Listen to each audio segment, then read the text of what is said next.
i pogawędki jeszcze, bo to Boże ciało.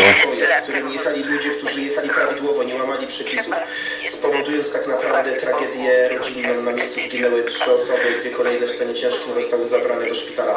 I wydawałoby się, że te osoby przestrzegały przepisów ruchu drogowego, ale niestety przez takiego pirata drogowego, przez takiego agresora, można powiedzieć, a niektórzy tak określają, zabójcy drogowego, zginęły niewinne osoby. Dlatego stosujmy zasadę ograniczonego zaufania. Nawet jak mamy pierwszeństwo, nawet jak ruszamy z drogi z pierwszeństwem przejazdów, kiedy wjeżdżamy na zielonym świetle, lepiej upewnijmy się, że ktoś z boku nie zapomniał, że nie ma pierwszeństwa przejazdu, że jest na drodze podporządkowanej. Czy ktoś nie próbował jeszcze na tym późnym świetle pomarańczowym czy czerwonym przejechać, czym spowodował zagrożenie dla nas?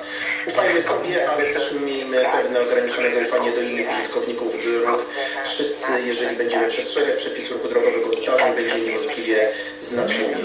Wspomniał Pan o tym alkoholu. Długi weekend wiąże się też, tak jak powiedzieliśmy, z tymi wyjazdami. Wiąże się też z tym, że ludzie wyjeżdżają na działkę, do lasu, na kąpieliska. Wiąże się też właśnie z alkoholem, więc na co w tych przypadkach trzeba zwrócić uwagę? Jak powinni się zachowywać, nazwę to wczasowicza? Pamiętajmy, że jeżeli chodzi o grillowanie, o spożywanie piwka, alkoholu przy różnego rodzaju spotkaniach rodzinnych czy towarzyskich, to nie jest nic złego. Jeżeli wszystko robimy z głową, jest to dla ludzi. Natomiast niedopuszczalne są sytuacje, aby osoba pod wpływem alkoholu siadała za kierownicę i próbowała tym samochodem jechać. Ja na szczęście coraz częściej spotykam się z sytuacjami, gdzie podczas każdego takiego spotkania czy imprezy jest ta osoba, która nie pije, która pilnuje, można powiedzieć, innych tych nadgorliwców, którzy uważają, że jedno piwko nie zaszkodzi, że po 2 piwkach czuje się jeszcze dobrze, a po 3 to jest taka norma, że wręcz może pojechać boczną drogą, bo tam policji nie ma. My jesteśmy tak naprawdę wszędzie, ale to nie chodzi o zatrzymanie do kontroli drogowej, bo to jest najmniejsza tragedia, jaka może być dla nas. Wyobraźmy sobie tragedię tych rodzin, gdzie nieodpowiedzialni kierowcy powodują wypadki pod wpływem alkoholu, w stanie nietrzeźwości. To jest tak naprawdę z jednej strony tragedia dla tej rodziny, gdzie ktoś jest ranny czy zginął, i tragedia też dla wielu porządnych rodzin, gdzie małżonek bardzo często nie zdawał sobie sprawy, że w pewnym momencie życie może być zrujnowane przez tak nieodpowiedzialne zachowanie. Partner trafia na wiele lat do więzienia. Dlatego niech zawsze podczas każdej biesiady, podczas każdego spotkania będzie ta osoba, która pilnuje nas, która pilnuje, aby nas odwieźć, rozwieźć, nie pozwala wsiadać do samochodu. No i w większości miast i miasteczek w Polsce pamiętajmy, że dzisiaj chyba stać jest nas na taksówkę czy na przewoźnika lokalnego, aby nas podwieźć do domu. Naprawdę te 15 czy 20 zł nas nie będzie kosztowało wiele, a na pewno bezpiecznie dojedziemy bez różnego rodzaju przygód czy tragedii. I może uratować życie nam, naszej rodzinie. A to jest najważniejsze. Ja jako policjant wielokrotnie spotykałem się z osobami, które otrzymują karę więzienia właśnie za to, że spowodowały wypadek pod wpływem narkotyków czy alkoholu. To są osoby różne. Wbrew pozorom to nie są osoby, które wyrodziły się z jakichś rodzin patologicznych. To są bardzo często szanowani wcześniej nasi obywatele, studenci, osoby, które wykonywały różne zawody, również te zawody wiążące się z bardzo dużym autorytetem i nagle przez to, jak to sami określili, nadmierną lampkę wina, wódki, doszło do tragedii, wieloletnie więzienie, załamanie się 2 rodzin. I tej, oczywiście, gdzie mówimy o śmierci, ale też i rodziny tego sprawcy wypadku, gdzie kończyło się to bardzo często rozwodami, załamaniem finansowym, utratą płynności finansowej, a były bardzo często kredyty, a więc jest to bardzo duża odpowiedzialność spoczywa na nas, abyśmy nie zawiedli swoich bliskich, nie zawiedli rodziny, nie zawiedli tych osób, które na nas liczą. Czyli najważniejsze w odniesieniu do tego drugiego weekendu, kolejnego majowego drugiego weekendu, to to, żebyśmy byli bezpieczni, szanowali innych na drogach i żebyśmy zwracali uwagę na wszystkich, którzy z nich korzystają.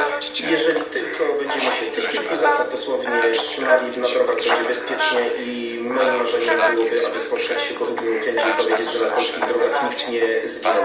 Niestety już dzisiaj wiem, że pewnie ileś wypadków będą osoby ranne, ale obyśmy zrobili wszystko, by tych ofiar było jak najmniej, dlatego włączmy myślenie, myślmy na drodze i stosujmy się do przepisów ruchu drogowego, a będzie bezpieczniej, a też wtedy unikniemy nieprzyjemnej kontroli policyjnej, bo policjanci są od tego, aby pomagać, aby wskazywać drogę, aby kierować ruchem, ale są też i te niemiłe sytuacje, kiedy zatrzymujemy właśnie pijanych kierowców, czy osoby, które przekraczają prędkość, a nadal niedostosowanie prędkości do warunków warunków panujących na drodze jest główną z przyczyn wypadków drogowych. A kontrole na drogach będą wzmożone. Będzie więcej policjantów, tu na służbę będzie wchodziło nawet po 5 000 policjantów samego ruchu drogowego. Oczywiście najwięcej dni wyjazdu i w niedzielę, kiedy będą powroty. Policjanci będą zwracać uwagę na wszystko, począwszy od stanu technicznego pojazdów, poprzez badanie naszego stanu trzeźwości, a więc możemy spodziewać się bardzo szczegółowych kontroli. Aby ich uniknąć, wystarczy przestrzegać przepisów ruchu drogowego. Oni też robią to, co najlepiej i no, jest w dobrych rękach. Tak, na to Kleopatry. 31 maja 1926 roku Zgromadzenie Narodowe wybrało marszałka Józefa Piłsudskiego na urząd prezydenta Rzeczypospolitej Polskiej. Piłsudski jednak odmówił objęcia tej funkcji. O powodach tej decyzji, ale też o samej postaci marszałka porozmawiam dziś z moimi gośćmi, dr Jan Tarczyński, dyrektor Centralnej Biblioteki Wojskowej i członek Rady Instytutu Józefa Piłsudskiego w Londynie A jeszcze oraz ogarnijmy Pani Mariu, profesorem Pani Tereso, wszystkie Wiesławem mamy, które są Wysockim teraz w z szpitalach, Uniwersytetu może Kardynała do Stefana Wyszyńskiego i Czy prezes w szpitalach Instytutu też Józefa martwią Piłsudskiego się, w jak to Warszawie. będzie, Wydarzenie to, żeby się czyli też powołanie na prezydenta RP miało miejsce kilkanaście dni po przewrocie majowym. Pozwolę sobie zacytować pismo Józefa Piłsudskiego do Zgromadzenia Narodowego. Niestety przyjąć wyboru nie jestem w stanie, nie mogłem wywalczyć w sobie zapomnienia, nie mogłem wydobyć z siebie aktu zaufania i do siebie w tej pracy, którą już raz czyniłem, ani też do tych, co mnie na urząd ten powołują. Musiałbym zanadto się męczyć i łamać, inny charakter do tego jest potrzebny. Jaki to był charakter, panie dyrektorze? Mówi się, że marszałek to koniki i szabelka. Dyrektor Matko Jan Boże, Tarczyński. stolicy mądrości. Józefa Piłsudskiego. Matko Bardzo ciekawe pytanie, wystarczyłoby nam Matko żeby dobrej odpowiedzieć. Bardzo złożony, a jednocześnie jednoznacznie propaństwowy i propolski. być dobrym Nie znam w historii Polski, nie umniejszając zasług innych bohaterów narodowych, Państwa takiego człowieka, który byłby tak głęboko zaangażowany w sprawy historii Polski, to już od sprawy Polski. Od wczesnej młodości. Trzeba spojrzeć na jego przemyślenia, które jako zesłaniec na Syberii, w Turce, Szczęść Boże Panu. prawda, sobie nawet Pana poznać. rozpisywał. I według tych przemyśleń, i według tych przemyśleń pogłębionych potem w Jest tam drogi Maryja, zmęczona. w okresie I wojny światowej, to już przez Niemców, a nie przez Carów. Według tych przemyśleń potem urząd budował sobie Polskę. Jak ją budował? No z takim skutkiem, że Polska Jak najbardziej. w 1939 roku mogła aspirować Panie do krajów Piotrze. rozwijających się. A przecież podwaliny musiały dać Tak. wcześniejsze decyzje marszałka po Bardzo dobra przewrócie intencja. jako dwukrotnego Jaką premiera pan, Panie i Piotrze, ministra- proponuje? Czy może ministra pan wojskowych też spraw pomodli się generalnego inspektora swoimi sił słowami zbrojnych, czyli od de serca? facto decydenta. Bo to wojsko Czy jaka budowało modlitwa? życie polityczne, życie zagraniczne naszego kraju. I to wojsko dyktowało warunki dla rozwoju. I wojsko spowodowało Anioł pewne Pański inwestycje, zwiastował które Pannie zaowocowały Maryi. potem tym, że po II wojnie światowej Poczęła mogliśmy ten Ducha kapitał Świętego. odtwarzać. Jest Zdrowaś Maryjo, łaski pełna, Pan z Tobą, błogosławionaś Ty między Gdzie Piłsudski karykatura, gdzie Błogosławiony Piłsudski jest owoc przedstawiony żywota jako Twojego, Jezus. szlachcic polski, Święta idący Maryjo, po Matko mapie Boża. naszej ojczyzny z kijkiem w ręku i przedstawiający lokalnych zarządców tych kijków. Oto jest tym grzybnica właśnie pańska, kijkiem, jest tam niech mi podpis się tutaj stanie Paweł według słowa Piłsudskiego. Twego. Tak, poniekąd tak. Zdrowaś Polska, Maryjo, łaski pełna, Pan może z nie Tobą, folwarki Piłsudskiego, błogosławionaś Ty była między jego niewiastami oczkiem w głowie. i błogosławiony I owoc rzeczywiście żywota Twojego, Jezus. zarządzał państwem w sposób, który dzisiaj określilibyśmy mianem oświeconej dyktatury, a poprzednio nikogo nie raził. Oczywiście nic się nie mogło dziać w państwie polskim bez kluczowych, że tak powiem, decyzji Piłsudskiego.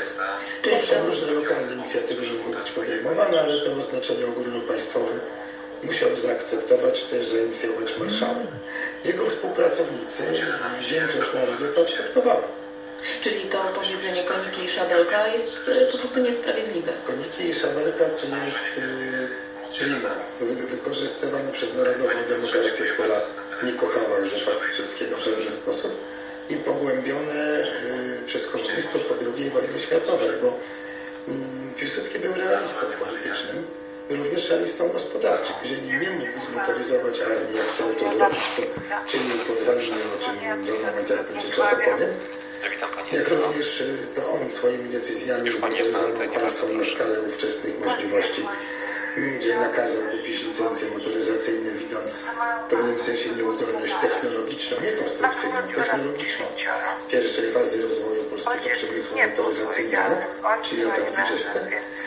I Nocne pogawędki takie w radiu naszym Kończyta, nocne pogawędki. Nocne. jako namiastkę broni szybkiej, czyli tej broni motorowej, którą chciał zrobić, a nie mógł ze względów gospodarczych. Kawaleria nie walczyła konno, chyba że w sytuacji przymusowej. Kawaleria w XX wieku. Chyba że w sytuacji przymusowej